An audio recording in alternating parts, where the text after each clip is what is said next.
tren bala de Japón. El primer ferrocarril de alta velocidad del mundo y todavía el tecnológicamente más avanzado. En su periodo de vida ha transportado al equivalente a toda la población de la Tierra a cerca de 300 kilómetros por hora. El tren de alta velocidad japonés es muy distinto de un tren normal. No es que hayan añadido una locomotora más potente, ni siquiera tiene locomotora en el sentido tradicional del término. Un tren normal no puede soportar la presión de la alta velocidad con seguridad. Hubo que rediseñarlo y al hacerlo tuvieron que reinventar la propia rueda. A su vez, eso exigió algunas sorprendentes proezas de la ingeniería. El tren bala no habría sido posible sin las carreras de cuadrigas. ¡Oh, Dios mío! Sí, muérete de envidia, Benur. Una palanca. Un reloj medieval. Sí que va rápido.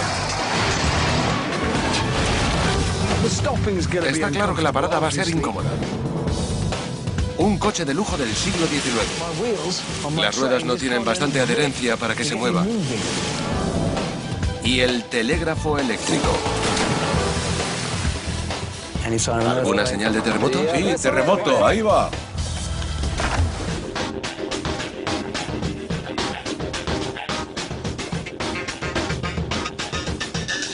Las conexiones de la ingeniería. El tren bala japonés. Japón es un país de relieve escarpado y montañoso. La mayoría de la población se apiña en algunas de las mayores ciudades del planeta. Moverse por el país es un reto. El espacio para carreteras es limitado y para transportar todos los viajeros por aire, 3 aviones Jumbo tendrían que despegar cada 5 minutos. Así que los japoneses escogieron el tren para el transporte de masas. Y al hacerlo transformaron el humilde tren en una icónica y sofisticada maravilla de la ingeniería.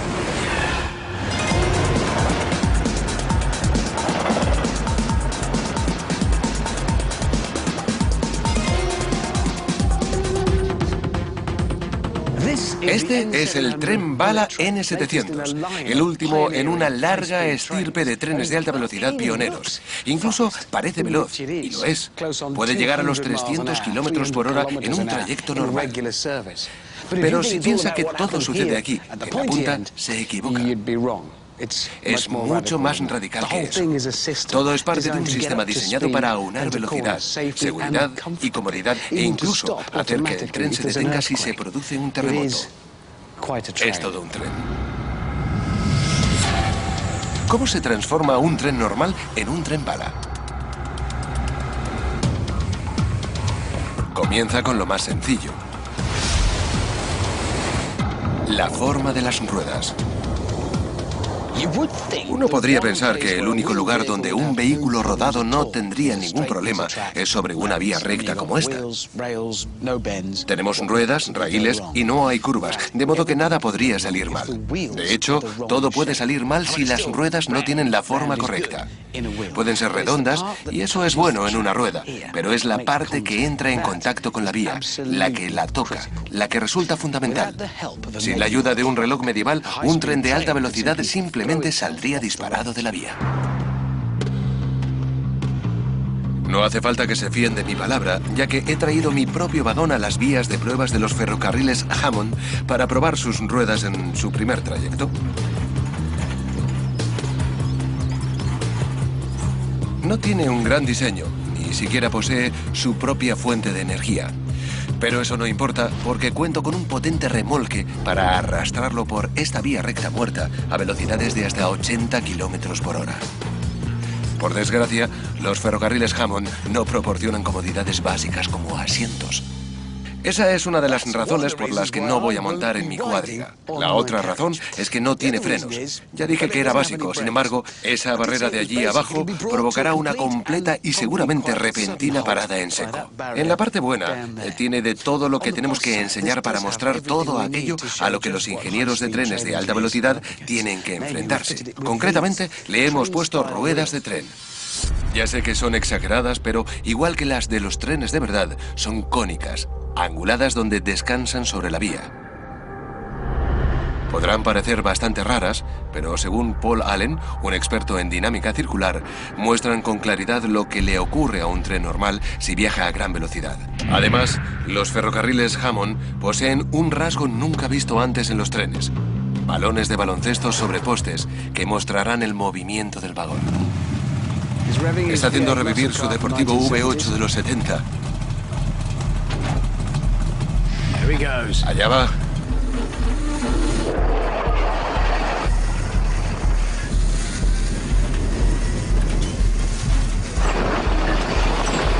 A una velocidad sobre la vía de 65 km por hora, el vagón comienza a balancearse. Eso se llama oscilación pendular. Por lo que veo, ¿es por esto que los extremos de los postes se mueven? Sí, están oscilando un poco.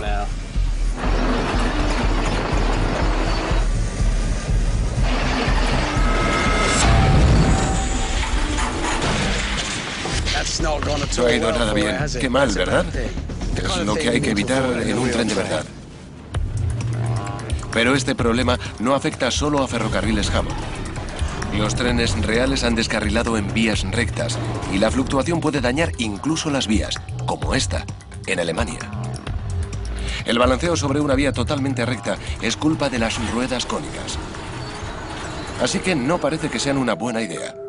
Pero, ¿por qué no son planas? El problema de las ruedas planas es que tenemos que tomar curvas. Sí. Así que si lo hacemos sobre ruedas planas, como la que tengo aquí, que voy a lanzar sobre la vía, ¿no? Es verdad, no funciona. No mucho. Pero todos sabemos que las ruedas de los trenes son redondas, pero tienen una pestaña que las adhiere a la vía.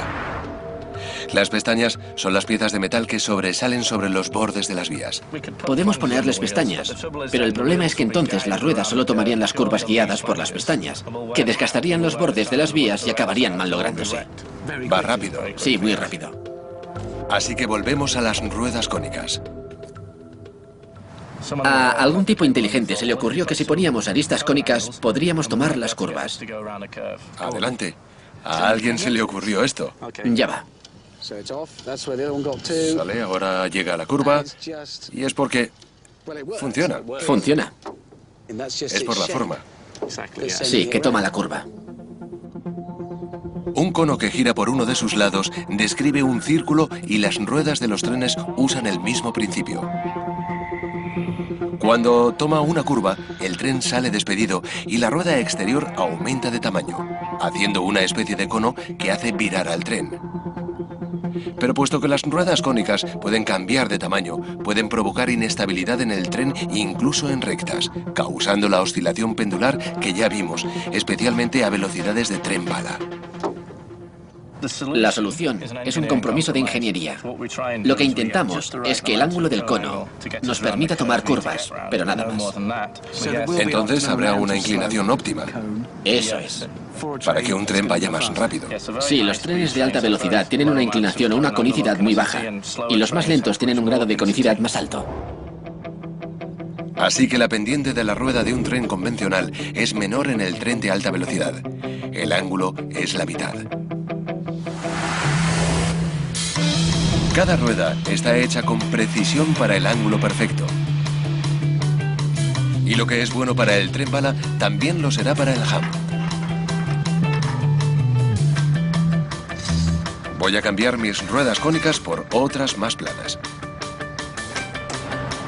También he añadido peso para que no vuelva a descarrilar. Allá va.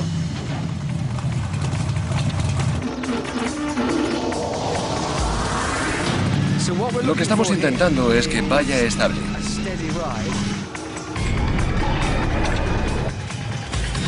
Va de maravilla. Va bastante rápido.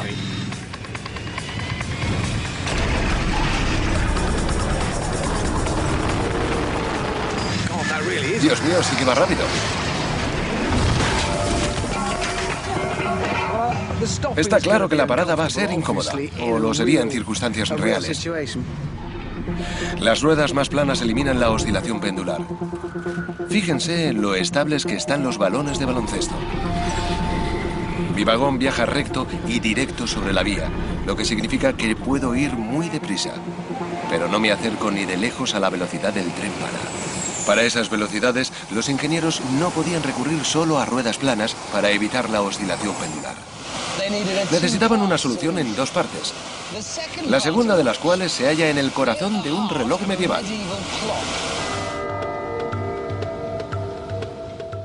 Antes de que se inventasen los relojes, el tiempo era bastante fluido, pero los monjes medievales buscaban intervalos constantes entre las oraciones.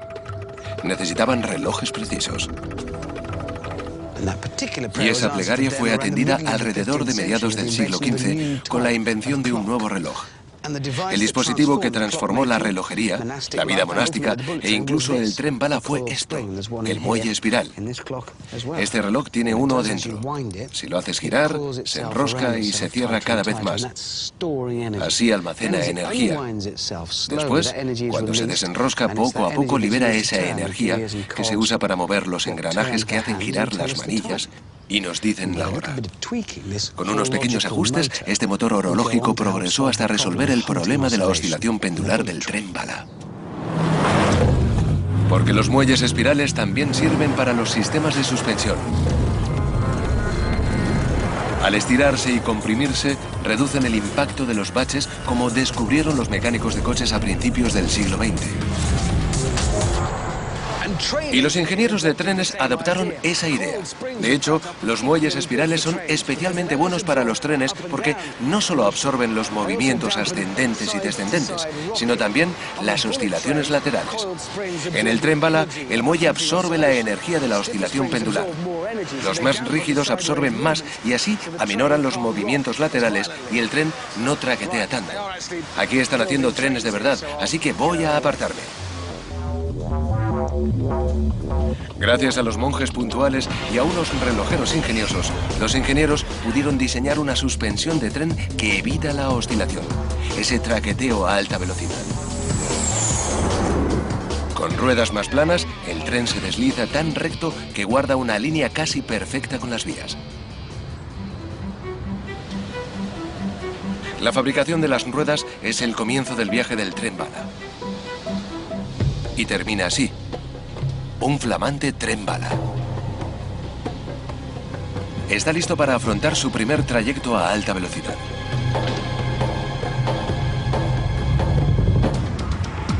Para moverse, y aún más para alcanzar velocidades vertiginosas, el tren bala necesita potencia.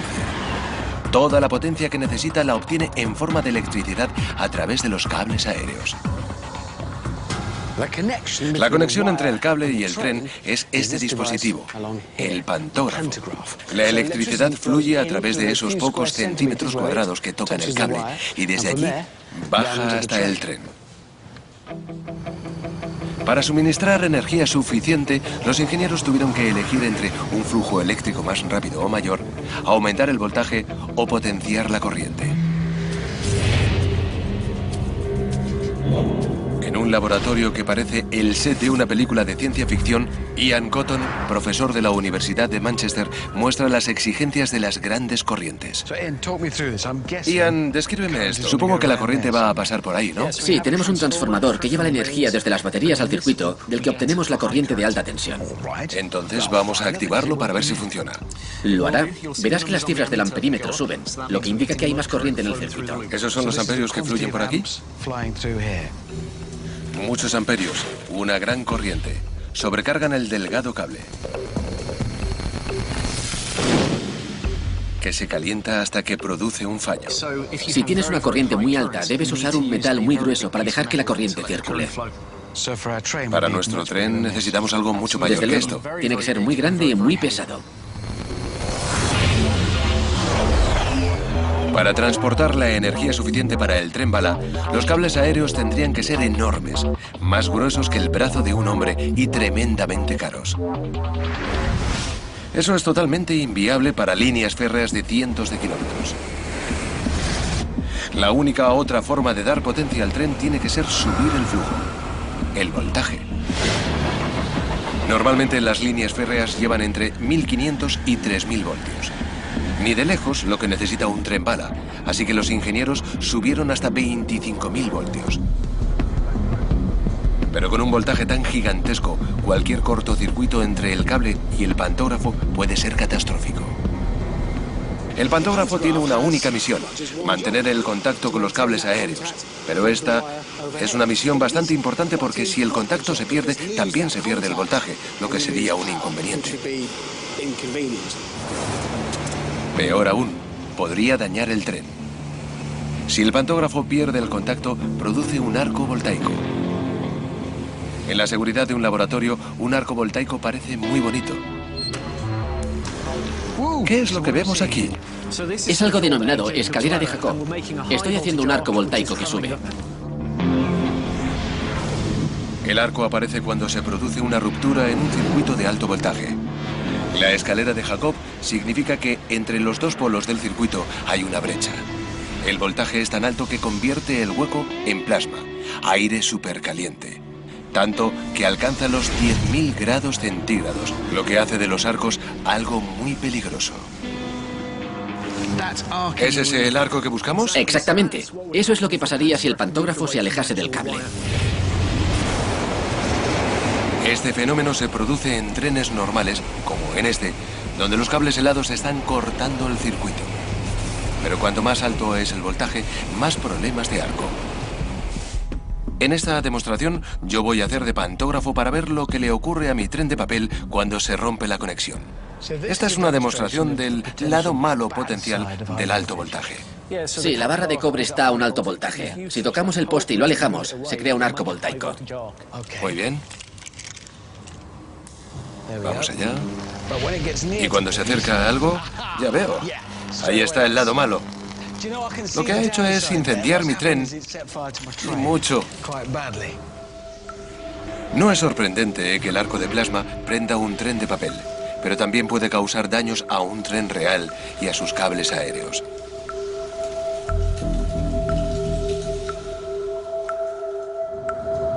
Para evitar estos males que podrían paralizar líneas férreas enteras, los ingenieros necesitaban un pantógrafo que no perdiera el contacto con el cable.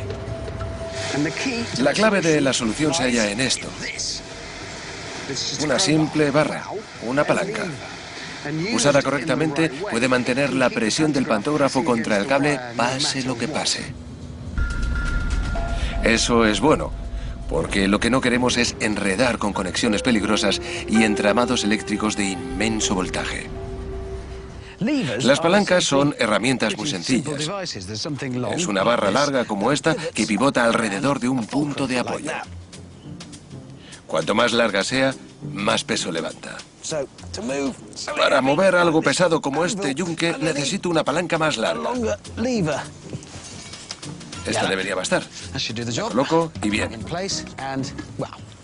Así es fácil. Fue el científico griego Arquímedes quien por primera vez reparó en la importancia de la distancia entre el fulcro, el punto de apoyo, y la fuerza de la palanca. Así pronunció su famosa cita: dame un punto de apoyo y moveré el mundo. Pero también habría necesitado una palanca para hacer fuerza. El pantógrafo único del tren bala también actúa como palanca. Un muelle empuja el pantógrafo hacia arriba. Si el muelle se contrae, ejerce menos fuerza. Para compensar, automáticamente un astuto mecanismo alarga la palanca e incrementa la fuerza. Se trata de un mecanismo compensatorio cuyo resultado es una presión constante contra el cable.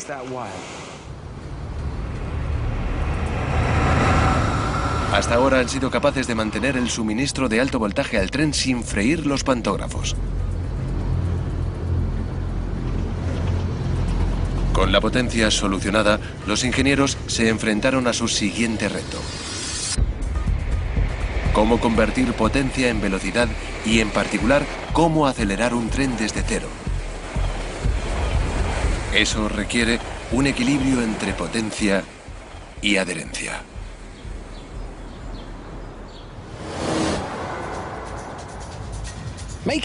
Hacer algo rápido no consiste en darle potencia. También hay que tener en cuenta el peso. La delgadez es buena, por eso no hacen coches veloces con plomo. como sabrán ustedes. Pero el problema es que tampoco pueden ser demasiado ligeros. Si un vehículo es demasiado ligero, carece de la adherencia para conseguir tracción, que es lo que permite que los coches y los trenes conviertan la potencia motor en movimiento. Sin tracción no vamos a ninguna parte, por muy robusto que sea el motor. Para demostrarlo, he creado mi propio tren y una vía muy resbaladiza para que circule.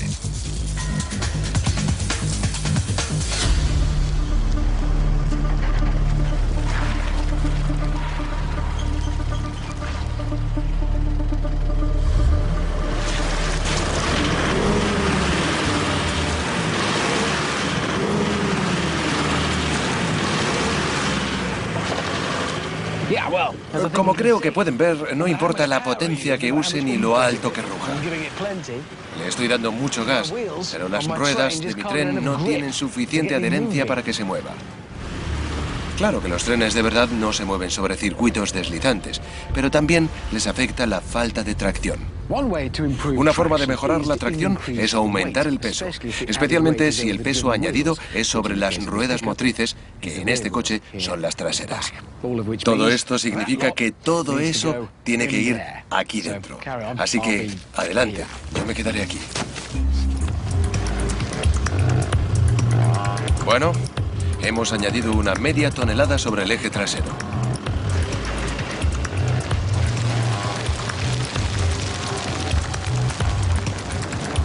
No hay duda. Mismo circuito resbaladizo, más peso, más adherencia, igual a mejor tracción. Pero lo último que necesita un tren diseñado para altas velocidades es peso añadido. En vez de eso, los ingenieros del tren bala encontraron la solución a su problema de tracción en un antiguo coche de carreras de lujo, el Porsche Lowner. En 1899, Ferdinand Porsche, sí, el mismo Porsche, diseñó un coche pionero cuyas 4 ruedas eran movidas por un mecanismo distinto. La primera tracción a las 4 ruedas.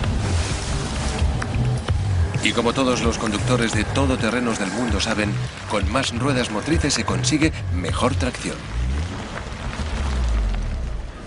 Voy a tener que modificar este vehículo. Hecho.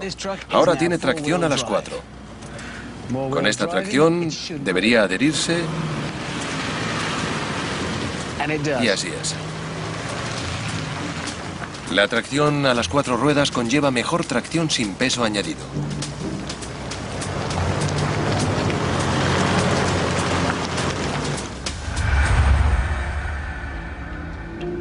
Y los japoneses hicieron exactamente lo mismo con el tren bala, transformando por completo el tren tradicional. Los trenes convencionales usan locomotoras, centros neurálgicos grandes y potentes que tiran o empujan otros vagones. Pero los ingenieros del tren bala le dieron la vuelta a ese principio porque los vagones picudos delanteros y traseros de este tren no tienen motores. Pero el resto de los vagones sí. Se denomina sistema de unidades múltiples y en este tren 14 de sus 16 vagones tienen sus propios motores. Aquí dentro. Cada uno mueve 2 ruedas, así que según mis cálculos este tren tiene tracción a las 112 ruedas. Una buena tracción sin peso extra permite al tren bala acelerar con la rapidez adecuada. Todo gracias a la tracción 4x4 del siglo XIX. El siguiente reto para los ingenieros fue mantener esa velocidad en las curvas. El exceso de velocidad en las curvas es un problema para cualquier vehículo.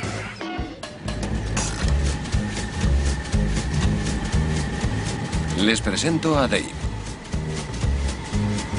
Su moto sidecar y él van a ser mis conejos de indias en mi nuevo desafío.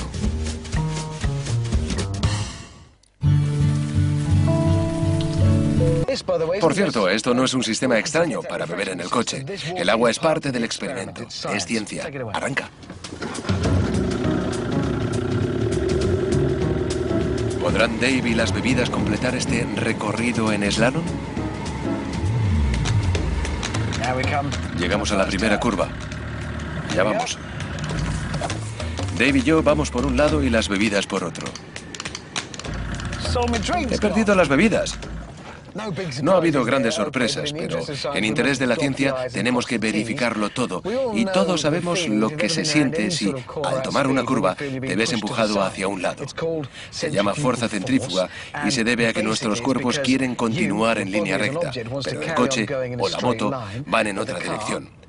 Por eso sentimos una fuerza que nos empuja en este sentido.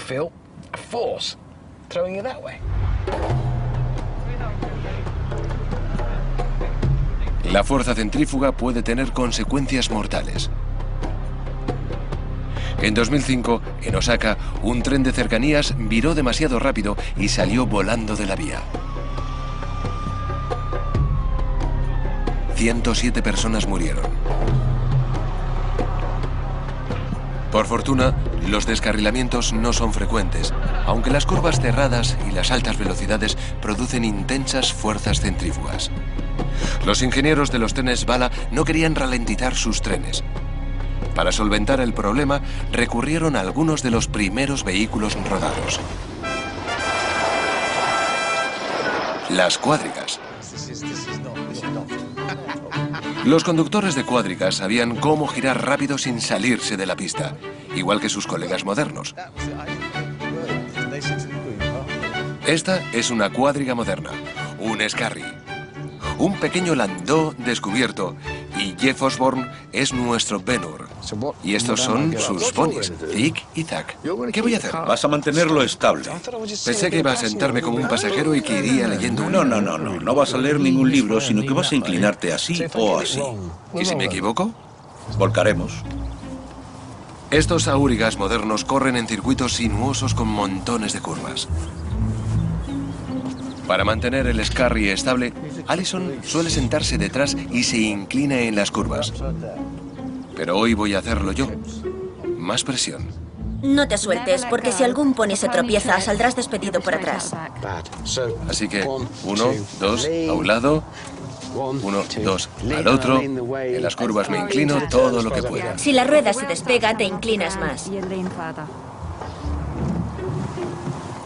De acuerdo. Tras la pavorosa sesión de aprendizaje, salimos. Vaya velocidad que lleva.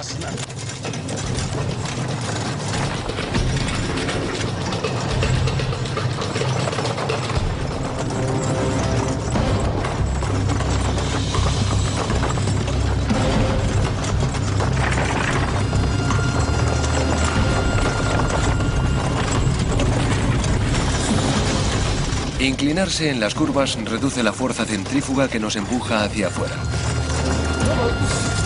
Así el carruaje se equilibra y permite que Zig y Zack, como sus colegas antiguos, tomen curvas más rápido. Los aurigas no podrían haber conocido las leyes de Newton sobre la inercia y la fuerza centrífuga, ¿verdad? Aún no las habían descubierto, pero de algún modo su instinto les decía que inclinarse ayudaba a virar más rápido. ¿Qué hay de mi prototipo de barra móvil? Para ver si la inclinación es la llave del éxito, he despedido a Dave y reclutado a Frank. Voy a intentarlo de nuevo. Estoy decidido a triunfar con mi sistema de refrescos móviles. Y voy a usar esto, un equipo bastante distinto para moto y sidecar, porque este se mueve. ¿Listo, señor?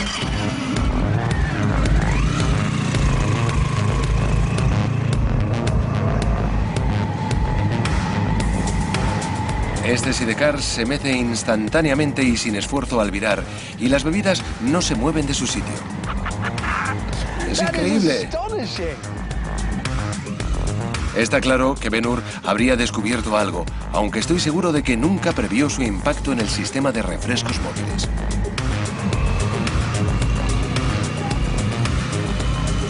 La ciencia funciona, ¿quién lo habría imaginado? Cuanto más se inclinan, menor es la fuerza que empuja hacia afuera en sidecars, cuadrigas y trenes. Para que los trenes se inclinen, las vías están peraltadas, inclinadas en las curvas. Algo que funcionó bien para los trenes más antiguos y lentos. Pero los trenes bala son tan veloces que tienen que inclinarse aún más en las curvas.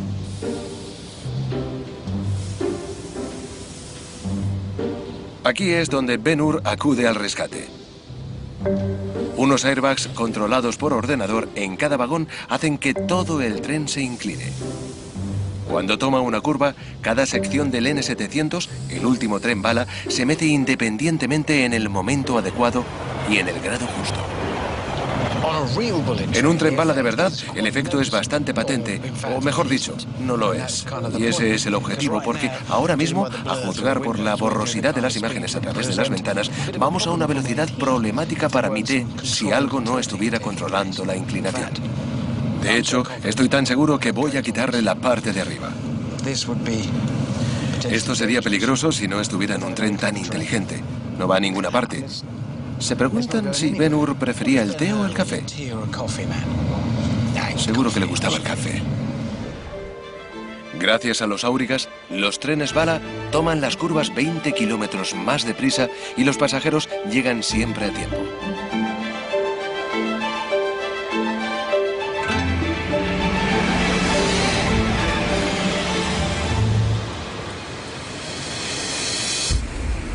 Así, los trenes bala no se salen de la vía, estén en recta o en curva, siempre que la vía no se mueva.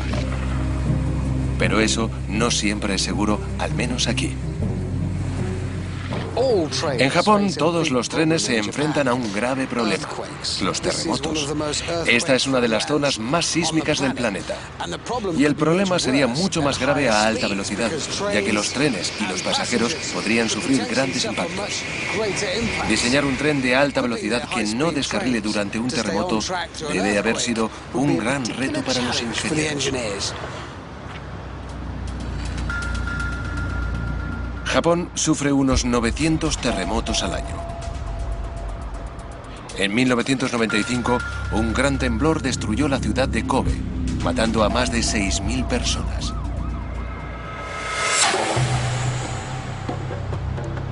Cada 100 años, Tokio ha estado siendo golpeado por un terremoto aún más devastador.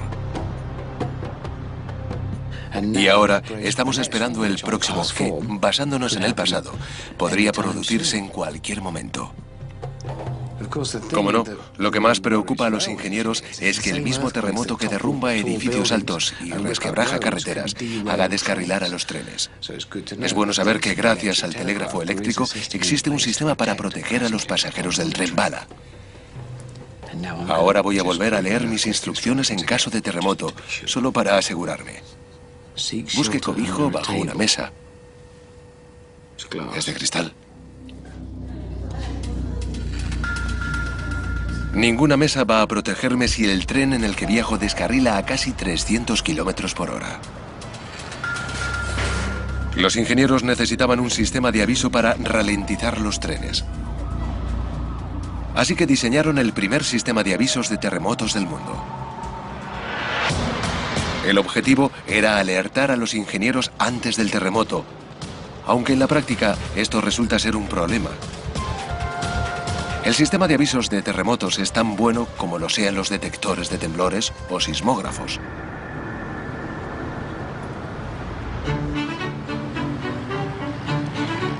Para entender el problema necesitamos un terremoto.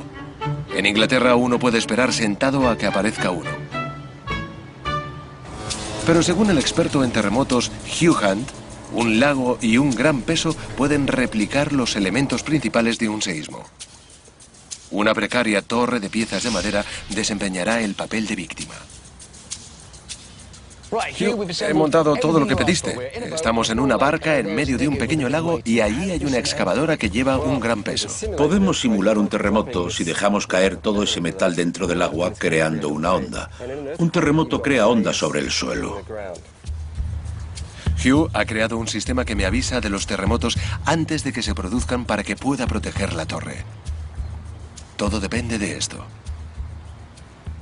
Esto es un sismógrafo, mide el movimiento. El sismógrafo de Hugh debería detectar el temblor y activar una señal en su ordenador. Así que tenemos un sistema de detección de terremotos unido a la torre, donde se sabrá cuándo hay un temblor. Voy a usar mi sistema de detección de terremotos para decirte cuándo tienes que actuar para proteger la torre. ¿Es este el sistema de protección? Sí, ¿listo para el terremoto, Richard? Sí, lo estoy. Voy a ignorar el ruido de la pesa cayendo sobre el agua a 20 metros de distancia. No me moveré hasta que el sistema de aviso de Hugh detecte el terremoto. ¡Terremoto ya!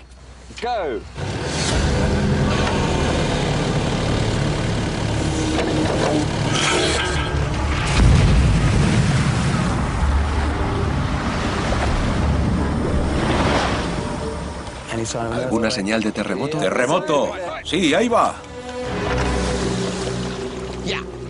Pero lo que pasa es que Demasiado lento. lo único que hiciste fue decirme que había un terremoto. Demasiado lento. Todo se cayó. Esto se puso rojo. Yo tenía un sistema de protección y nunca lo usé. Rojo es terremoto. Fuiste demasiado lento. Tenemos un problema.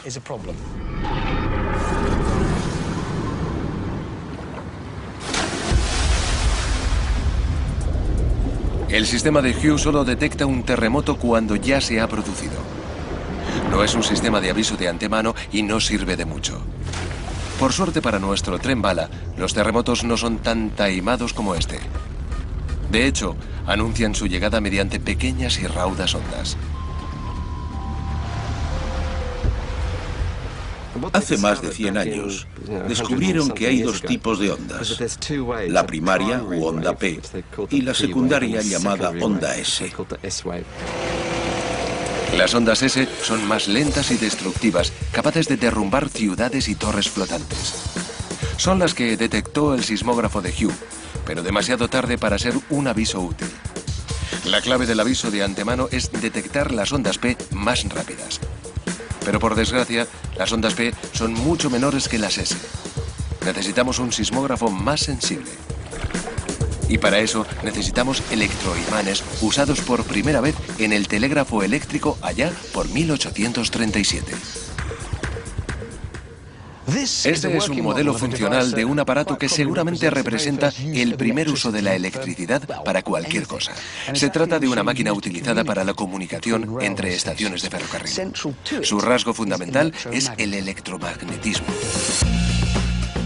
Tras las agujas de metal hay unos rollos de cable. Al pasar por una espiral, la corriente se convierte en electromagnética y mueve la aguja.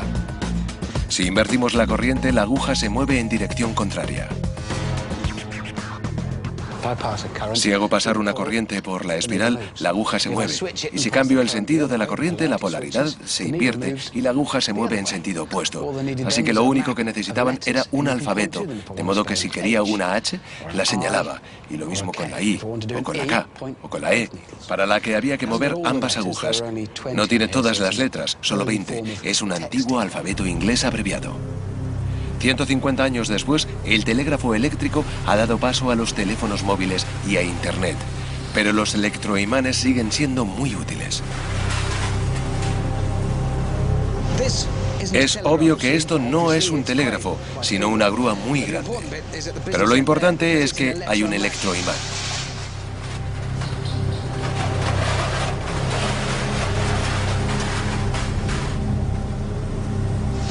Que hace una cosa así.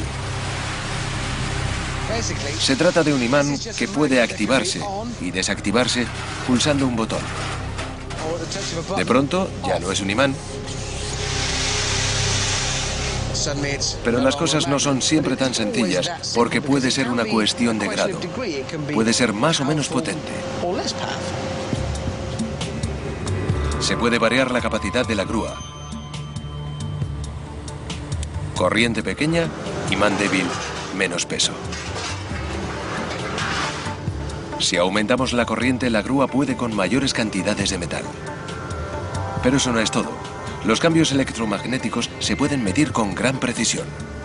Saber cuánta fuerza se está usando es crucial a la hora de proteger el tren bala. Y, espero, que también mi torre, de los terremotos.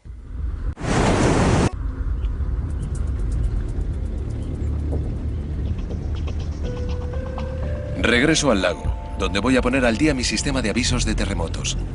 Esta vez, Sean Gousen, un experto en sensores, se incorpora con un sofisticado sismógrafo o sismómetro electromagnético. Sean, has venido con tu propio equipo de lujo. ¿Cuál es la diferencia fundamental? Este es avanzado, ¿no? Sí, es mucho más sensible. El sismógrafo de Son usa electroimanes para detectar movimientos insignificantes, tales como las ondas P. ¿Serías capaz de detectar las pequeñas ondas P que el sistema de Hughes no percibió? Ridículo. Tu sistema de aviso solo dice, hay un terremoto, todo se está cayendo. El sismógrafo de Son es tan sensible que tiene que ser colocado en el estable lecho del lago.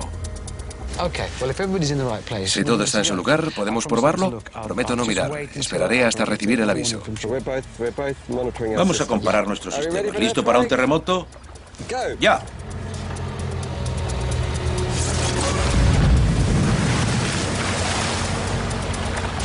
Adelante, Richard. He utilizado mi sistema. Eso sí que es un aviso. Fijaos. Richard, terremoto. Ya. Gracias, Hugh. Ya sabemos que hay un terremoto porque todo se mueve. Pero no pasa nada, creo. Mi red de protección ha salvado la torre porque esta vez el sistema de Son pudo avisarme con antelación. Por el contrario, tú, Hugh, me dijiste que ya había uno. Esa es la diferencia. Es un hecho que el sistema de Son puede detectar esas ondas más débiles y sutiles de menor frecuencia. El dispositivo de Son me avisó 7 segundos antes de que se produjera el temblor. Un sistema de aviso real. Los sismógrafos con electroimanes también son lo bastante sensibles como para proteger al tren bala. El sistema actual de avisos de terremotos es el más sofisticado del mundo. Alrededor de 70 sismógrafos unidos a lo largo de la vía y en sus cercanías crean un mapa sísmico. 2 segundos después de detectar ondas P, la corriente se desconecta y automáticamente el tren, situado en la zona de peligro, frena. Para vehículos que tienen una zona de frenada de más de 3 kilómetros, cada segundo cuenta. En un temblor de 2004, el sistema frenó con éxito 4 trenes bala, pero el quinto estaba tan cerca del epicentro que fue el único tren bala que ha descarrilado hasta ahora.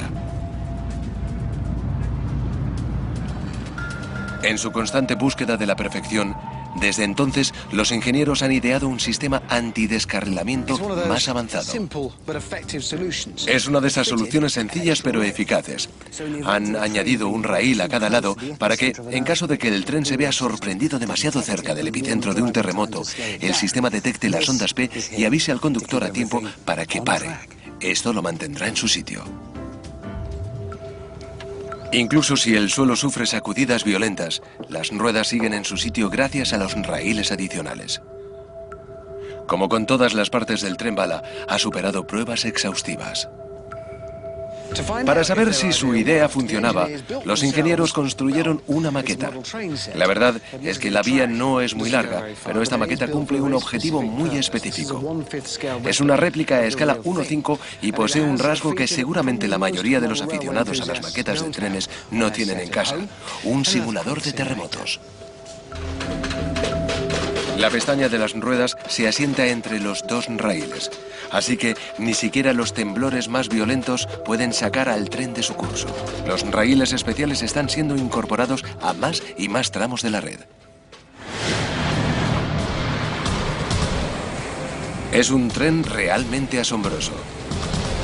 Rápido, a prueba de terremotos, siempre puntual y también bonito. 200 años después de su invención en Gran Bretaña, los ingenieros de los trenes bala han hecho entrar esta tecnología en el siglo XXI.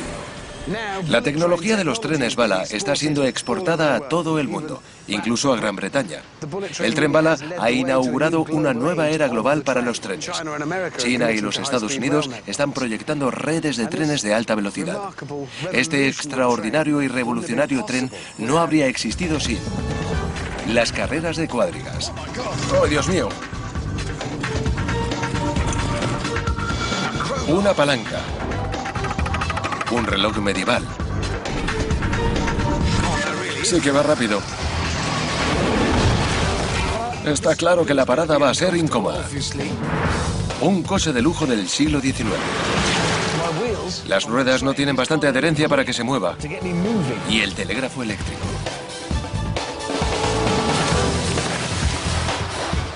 ¿Alguna señal de Sí, terremoto? terremoto. Ahí va.